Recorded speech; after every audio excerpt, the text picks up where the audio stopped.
Bonjour à tous, bienvenue sur Fan de Couteaux. Aujourd'hui je vous présente un modèle de la marque Spyderco, le Stretch 2. Avant quelques petits tests de coupe, une petite présentation du Stretch 2 et surtout une comparaison par rapport à deux autres modèles phares de la gamme Spyderco. Ici le Endura 4 et en dessous le Manix 2 Lightweight. Si j'ai acheté le Stretch 2, c'est surtout pas pour son esthétique que je trouve vraiment vilain. Je trouve que c'est vraiment un couteau qui est pas joli. Alors je parle pas du manche, mais je parle surtout de la lame et de la forme de la lame. Voilà, ça n'a jamais été un couteau qui m'a vraiment attiré l'œil. Que des bonnes critiques que j'ai pu lire sur ce couteau depuis quelques années. Ici c'est le Stretch 2, donc bien évidemment il existe le Stretch 1. J'ai pas envie de dire que le Stretch 2 est une amélioration du Stretch 1, j'ai envie de dire que c'est une évolution, puisque beaucoup de gens possédant les deux modèles, le 1 et le 2, préfèrent encore le 1. Quelques petits détails entre les deux, comme j'ai envie de dire, une évolution. Mais Dieu, qu'est-ce qu'il est moche.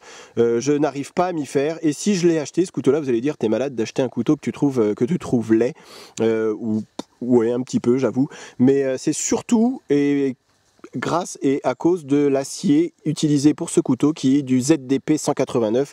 Je ferai une parenthèse sur cet acier puisque c'est un des meilleurs aciers du moment avec d'autres, vous allez me dire, mais en tout cas c'est ce que Spyderco, et je vous montrerai un petit peu le dépliant qui est fourni avec le couteau et qui explique tout ça.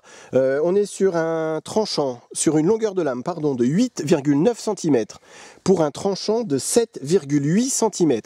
Quel dommage, encore une fois, de perdre 1 cm de tranchant à cause du finger choil. Donc le finger choil, c'est l'encoche ici qui a été faite pour y glisser l'index.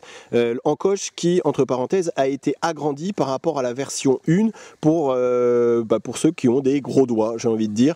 Quel dommage de perdre 1 cm. Du coup, lorsqu'on a la main sur le manche, on est assez loin du tranchant ici lorsqu'on va couper, et c'est dommage puisque ça c'est une encoche dont je me sers jamais. Alors à la base, ce couteau-ci c'était un couteau qui a été conçu pour la chasse, pour dépecer des petits animaux, j'ai envie de dire, puisqu'on va pas aller dépecer un éléphant avec, mais donc l'utilité du choil, voilà, c'est ça que je voulais dire, l'utilité du choil pour aller se rapprocher du tranchant et avoir un petit peu plus du contrôle au niveau de la lame. J'en ai aucune utilité et je trouve ça dommage de perdre toute cette zone, 1 cm de tranchant. Ça peut paraître peu, mais c'est finalement beaucoup. On est sur un poids avec celui-ci de 117 grammes. 117 grammes pour le Stretch 2. Le Endura 4, c'est 105 grammes. Et le Manix 2, c'est 90 grammes. Pourquoi un tel écart entre ces couteaux-ci? Le Stretch 2 est pourvu de platine en acier inoxydable à l'intérieur, qui va lui rajouter un petit peu de solidité. Qui sont ajourés quand même. Alors regardez, luminosité un petit peu pourrie aujourd'hui, il fait pas très beau, mais voyez là on voit bien les platines à l'intérieur, donc ça va apporter un petit peu plus de solidité, on va avoir un peu plus de mal à déformer le manche par rapport au Manix 2 par exemple, qui en est dépourvu. Ici on est que sur le plastique, la seule partie en acier c'est la partie du lock. Mais vous voyez ici, aucune platine, donc un poids super léger, 90 grammes.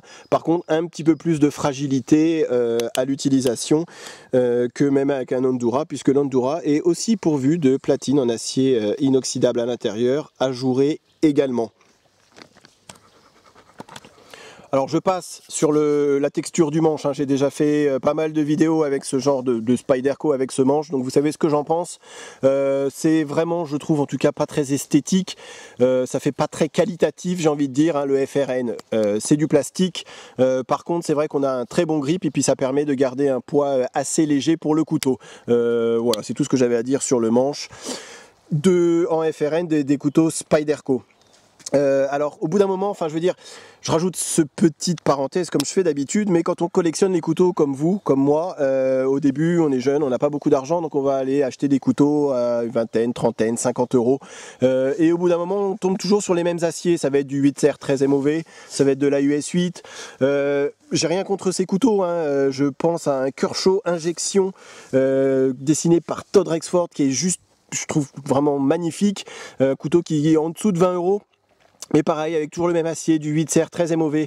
Et au bout d'un moment, quand on collectionne, on a envie de s'intéresser à des couteaux qui ont un acier de bien meilleure qualité.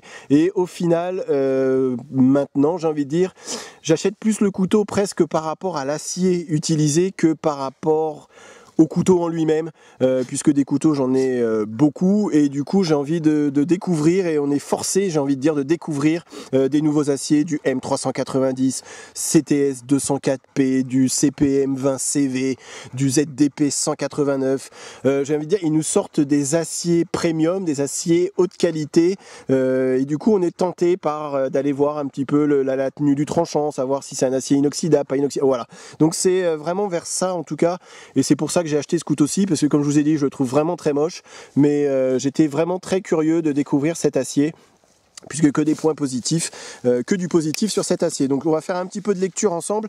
Si ça vous gave, vous passez ce passage et vous allez directement au test de coupe que je ferai juste après. Mais je pense que c'est intéressant de découvrir un petit peu le ZDP 189, et comme je vous ai dit, c'est vers ça que je me tourne aujourd'hui, puisque les couteaux au bout d'un moment, ça coupe, oui c'est un couteau, ça coupe, donc on a envie de s'intéresser à autre chose que le couteau en lui-même, qu'à l'esthétique. On va s'intéresser aussi à l'acier. Alors le ZDP 189, donc ça c'est les petits fascicules qui sont livrés avec le couteau, c'est pas souvent, mais donc ça fait plaisir d'avoir un petit peu de lecture à faire. Je vais vous passer très vite, parce que bien évidemment c'est encore une fois c'est en anglais.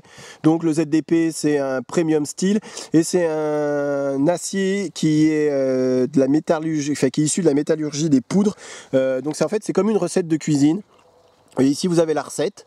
Donc c'est de la poudre, ils vont mélanger tout ça, ils vont le mettre en fusion, c'est pas moi qui l'invente, c'est marqué ici, même si je ne suis pas métallurgiste, donc si j'ai quelques approximations, vous m'en voudrez pas. Donc ils le mettent, donc c'est de la poudre qu'ils vont mettre, voilà, to fuse the powder, donc ils vont le mettre en fusion pour en faire, donc ça va fondre et ça va s'agglomérer ensemble, et ça va en faire un acier qui aura la particularité de ces aciers. Ça permet d'avoir une structure du grain qui est hyper fine et qui est beaucoup plus homogène que si vous commencez directement à travailler sur une barre d'acier que vous allez passer au four, taper dessus, marteler, comme on faisait dans la tradition, comme on faisait avant. Aujourd'hui, voilà, c'est vraiment une recette de cuisine, et ils mélangent tout ça et ils vont varier de quelques pourcentages pour avoir d'autres aciers, et ça va permettre de jouer sur la dureté de l'acier, sur la tenue du tranchant, mais après un acier trop dur, il va casser. Donc c'est vraiment j'ai vraiment envie de comparer ça à une recette de cuisine. Ils vont doser chaque ingrédient pour pouvoir essayer de tomber sur l'acier parfait. Donc quelques pourcentages du chrome ici, du carbone. Donc ça c'est un acier, comme vous avez pu voir, c'est un acier qui va être une petite tendance à rouiller, à la corrosion, et ils le mettent au niveau de la corrosion, pour ceux qui connaîtraient, en tout cas à la hauteur du ATS 34. Donc c'est pas un acier carbone, mais c'est un acier, il va falloir quand même en prendre soin. Et ici il vous parle, et je terminerai là-dessus, que cet acier, cette recette permet d'avoir un acier qui va être très dur, très solide, très dur, avec une tenue de tranchant assez exceptionnelle. Revers de la médaille, ça va être un tranchant qui va être un petit peu plus difficile à affûter qu'un autre, quoique, et vous verrez ça dans quelques secondes quand je vous montrerai ce que j'ai fait sur le tranchant. C'est pas si difficile que ça. Il va falloir le reprendre assez régulièrement, vraiment quelquefois, assez régulièrement sur une petite pierre céramique pour pas le laisser s'émousser et perdre le tranchant, puisque après ça va être un peu plus galère à retrouver le tranchant initial, mais rien de bien compliqué non plus. Donc attention à la corrosion. Excusez-moi, je parle beaucoup. Voilà, donc un autre petit fascicule, mettez sur pause si ça vous intéresse de lire tout ça. Donc c'est en anglais, il vous parle de l'évolution du couteau, que c'est vraiment un couteau qui a été fait pour le petit gibier, c'est un couteau de chasse, et que Sal Glesser, donc le propriétaire aujourd'hui de la marque Spyderco, c'est le couteau qui porte sur lui le plus souvent, et c'est voilà les petites évolutions qu'il a apportées par rapport au 1. Il a agrandi un petit peu le manche, comme j'ai dit, il a agrandi aussi le finger choil. Et sur l'ergonomie aussi, ils ont travaillé un petit peu sur l'ergonomie, ce qui en fait un couteau qui est un couteau pour l'outdoor, et un couteau avec un excellent grip, et un couteau qui va être génial pour s'occuper du petit gibier. Alors avant quelques tests de coupe, c'est un couteau que j'ai passé à la pierre à eau pour voir un petit peu si c'était vraiment si difficile que ça de retrouver un tranchant. Alors à la pierre à eau, honnêtement, il n'y a pas grand chose qui résiste à la pierre à eau, donc c'est assez facile, j'ai envie de dire. Donc vous voyez, j'ai réussi à avoir un tranchant poli miroir qui on n'avait pas au départ. Au départ, en sortie de boîte, le couteau il est extrêmement coupant, mais on n'a pas ce côté poli. qu'on peut avoir maintenant. Et c'est vrai qu'à la pierre céramique, j'avais un peu de mal à retrouver le tranchant rasoir, le tranchant vif qu'on pouvait avoir au départ. Et c'est vrai qu'à la pierre céramique, à la pierre diamant, ça va demander un peu plus d'huile de coude, j'ai envie de dire, et un peu plus de dextérité qu'à la pierre à eau. Et vous voyez, franchement, là j'ai un tranchant qui est comme au début. Autre parenthèse, je sais que vous attendez tous le test de coupe, mais je suis obligé de le rajouter. Je ne suis pas forcément pour cette course à l'acier. Je ne suis pas dupe. C'est aussi à but commercial. Ils vont sortir des nouveaux aciers pour vous dire achetez le couteau, on a mis l'acier le meilleur du moment, donc forcément vous allez vouloir acheter le couteau. Voilà, tous les aciers que j'ai cités, M390, j'en ai oublié, de l'Elmax, CPM3V, enfin voilà, tous ces aciers, au bout du compte, c'est fait pour que vous achetiez le couteau, enfin, ou qu'on achète le couteau. Donc ça sert à rien d'avoir des aciers, ils sont tous très bons, j'ai envie de dire, dans les aciers haut de gamme. La différence, ça va être sur côté acier inoxydable ou pas, sur voilà. Après moi, comme j'ai dit, je suis pas métallurgiste, certains vont s'attacher au pourcentage de chrome, au pourcentage de carbone, au pourcentage de qu'il y a à l'intérieur. Tout ça c'est fait au final, il faut pas être dupe, c'est fait pour vendre du couteau, pour que vous voilà, vous n'avez pas cet acier, oh, c'est le meilleur, il faut l'acheter, vous allez l'acheter, voilà, on n'est pas dupe. Alors le ZDP, on est sur un tranchant, et je l'avais pas dit, de 3 mm d'épaisseur à ce niveau, au niveau le plus épais, et ça va se terminer quand même par un tranchant assez fin, émouture plate intégrale, c'est ça que j'aime beaucoup, et on est sur un tranchant qui est hyper fin. Ça aussi, c'est ce qui m'a déterminé à acheter ce couteau-ci. J'aime beaucoup les tranchants fins, pas forcément pour aller dans la forêt, mais pour préparer la nourriture par exemple, c'est juste génial. Cette forme, si on enlève ici, vous voyez, si on enlève le dessus, voilà, cette forme de lame est assez polyvalente, j'ai envie de dire. On a un gros belly à ce niveau-là qui remonte énormément, et ça va être très pratique pour tout ce qui est, encore une fois, préparation de nourriture et tâches EDC. Allez, le carton, bien évidemment, ça va, mais alors, glisser à travers.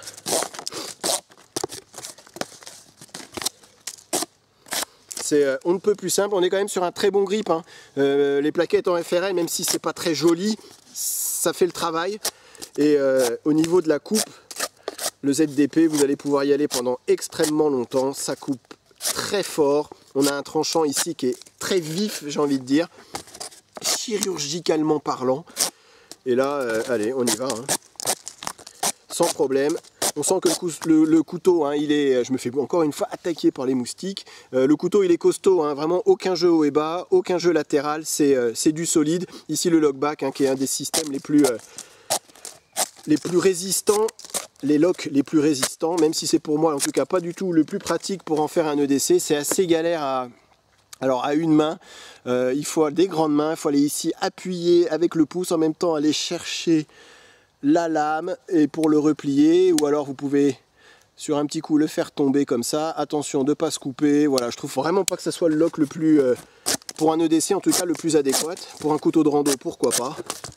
Mais un couteau qu'on aura besoin d'ouvrir, sortir régulièrement, fermer, c'est vraiment pas le lock que je préfère.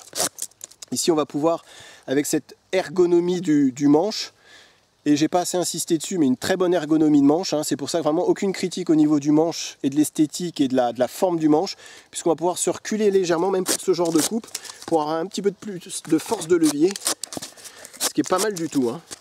Franchement, le manche au niveau de l'ergonomie qui a été retravaillé, alors je connais pas le 1, le stretch 1, mais le stretch 2, aucune critique sur l'ergonomie du manche. Et puis cette forme de lame, franchement hyper polyvalente, très laide mais très polyvalente, vous voyez comme ça coupe. Et là, avec cet acier, vous allez pouvoir couper comme ça pendant des heures, sans perte de tranchant. Je nuancerai un petit peu. N'importe quel acier va perdre du tranchant, que vous ayez le meilleur acier du monde, il va perdre un petit peu de son tranchant forcément. Après, ça va être dans combien de temps il va perdre son tranchant, et c'est ça qui fait la différence entre un acier bas de gamme et un acier haut de gamme. Et oui, bien évidemment, le tuyau. Alors comme on est sur un tranchant assez fin, franchement ça va aller tout seul pour couper le tuyau d'arrosage, qui est une matière quand même assez difficile à couper puisque ça accroche pas mal au niveau de la lame. Mais vu la finesse du tranchant, cette forme de lame, hein, tout en courbure, même s'il est moche, qu'est-ce qu'il est polyvalent, qu'est-ce que j'aime l'utiliser ce couteau-ci. J'ai appris à l'aimer, j'ai envie de dire, à force de l'utiliser, même si au regard je trouve toujours qu'il est... j'aime pas du tout. Par contre la poignée, hein, vraiment très bien dessinée. assez fine également, hein, donc pour le port ça va pas gêner du tout, et assez haute à ce niveau là pour l'avoir bien en main. Génial, j'adore travailler avec ce couteau-ci, en sachant en plus qu'il est doté d'un acier premium. Ça n'enlève rien au plaisir que j'ai de couper avec. Et puis voilà, vous pouvez y aller pendant très longtemps. Vous voyez un petit peu, j'ai juste à tirer, même pas trop à appuyer, hein. J'ai juste à avant-arrière le mouvement et la forme de la lame, elle va travailler toute seule dans la matière. C'est génial. Alors le seul moment où je vais me servir de cette encoche ici du finger choil, ça va être pour faire du feather stick, lorsque je vais vouloir me rapprocher un petit peu de la lame. Et j'avoue que le fait de l'avoir agrandi, enfin le fait de l'avoir agrandi et d'avoir une grosse encoche ici, ça permet vraiment de se rapprocher au plus près du tranchant et d'avoir un super contrôle au niveau de la lame et au niveau du tranchant. Et là on va pouvoir travailler sur toute la longueur du tranchant. Ça coupe, mais quel bonheur d'avoir un tranchant aussi fin et aussi tranchant. Alors j'irai pas faire du bâtonnage avec, j'irai pas faire du gros travail, hein. On s'entend, ça va pas faire des coupes à la volée avec ce genre de couteau. Un acier de cette qualité là, on aura trop peur de l'abîmer et de le casser. Mais voyez ce qu'on arrive à faire. C'est vraiment un couteau qui est presque à la fois, j'ai envie de dire presque conçu pour la rando, en faisant des petites taches de rando, vous voyez, et là on arrive à avoir des copeaux qui sont quand même hyper fins. C'est hyper agréable de travailler avec, et c'est vraiment le seul moment où je vais me servir de cette encoche.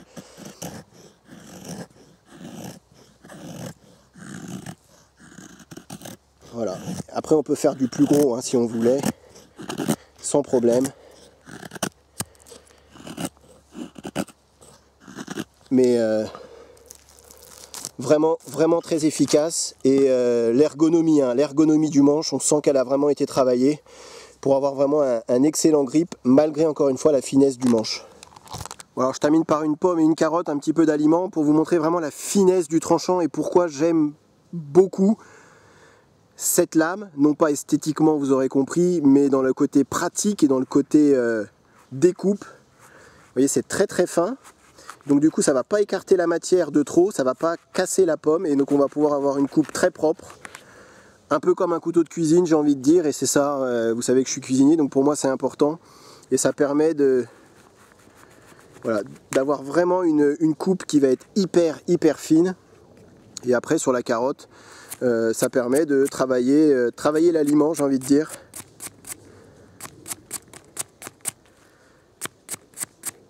Avec énormément de facilité, comme sur un couteau de cuisine. Vous voyez, la petite rondelle bien fine, voilà, pour tous ceux, comme j'ai dit, hein, pour tous ceux qui vont aller faire un petit peu de camping, on peut considérer ça comme un couteau outdoor, tout en restant gentil avec lui, j'ai envie de dire. C'est pas un Griptilian, c'est un couteau qui va rester quand même pas fragile, mais voilà, vous m'aurez compris, c'est un couteau pour la préparation de nourriture, pour tailler des petits morceaux de bois, vraiment pour le travail de détail, les petites tâches où on a envie d'un petit peu de précision, par rapport à un Griptilian par exemple de chez Benchmade, qui va être un couteau qu'on va pouvoir mettre avec un peu plus à rude épreuve en tout cas que celui-ci. Après cette petite après-midi dans les bois où j'ai quand même coupé pas mal de cartons, hein, je vous ai pas montré tout ce que j'ai coupé, un petit peu de bois qui est quand même un bois qui était quand même assez dur. On est sur un tranchant qui est toujours nickel, ça n'a pas bougé, ça coupe encore très fort. Moi j'ai l'avantage de ne pas me mettre un maillot de bain l'été, donc ça aura le temps de repousser d'ici là, mais voyez un petit peu ce que ça fait encore. On est vraiment sur un tranchant et surtout sur un acier vraiment redoutable. Pour conclure sur ce Spyderco Stretch 2 Lightweight British Racing. British Racing ici c'est cette version avec le manche vert. Je vais rapprocher ça des êtres humains.